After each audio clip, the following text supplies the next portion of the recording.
Hello there, Servum17 once again. This is my Evil Within 2 Nightmare difficulty, no upgrades, no keys, and no damage walkthrough.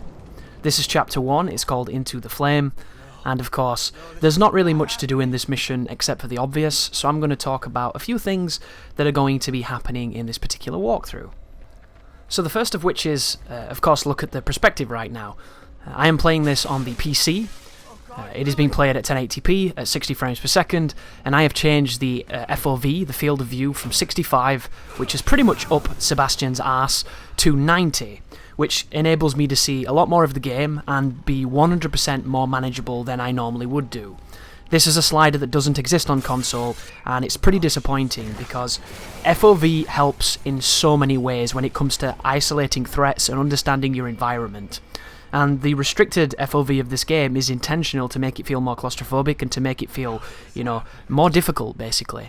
The first game had black bars that did the same thing. This game doesn't opt for the black bars, although you can unlock them when you beat the game. This instead just opts for the very slow sensitivity on the camera's turn speed, and of course the limited FOV.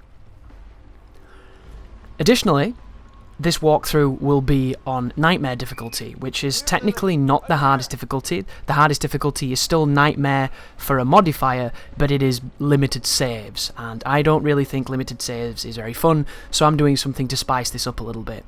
So for the full duration of this guide, you will not see me upgrading with green gel, and you will not see me upgrading weapons with weapon parts.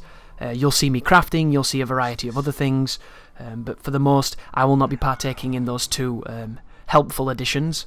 And then finally, I will not be picking up the keys that give you access to ammunition and random loot, which is just a bit of an homage to the original walkthrough that I did for The Evil Within back when it came out. So the big controversy that you're going to notice immediately, folks, is there's no Akumu difficulty on this game. It doesn't exist. And in an effort to kind of simulate it in this particular walkthrough, I'm going to be doing it no damage, which means whenever I take damage, I immediately reload, and it doesn't matter what it is. It doesn't matter if it's chip damage, it doesn't matter if it's self-damage from firing the ice bolts, or from the explosive bolts, or even stupid stuff where you stagger from flame even though you're not even touching it. All of that kind of damage will be removed from the game. It will just be one concise path through this amazing game, get you to the end, get you through all the scenarios in the best measure possible. And so far I can say that there are about maybe 4 difficult parts in the game, and the only real reason that they're difficult is because your damage is not going to be as high as you would like, so you're going to have to get really creative. And a lot of the strategies that work fantastically with upgrades you don't have access to. The two that I missed the most on this particular run were the smoke grenade execution and the stun bolt's ability to jump to multiple opponents. Not having those two tools really made this game more difficult, but hopefully if you follow this walkthrough and you stick here with me, I can help you get through whatever it is that you're struggling with, and then you can get to the end and you can unlock those elusive trophies, or you can just get that feeling of satisfaction of knowing that you conquered a pretty damn challenging game.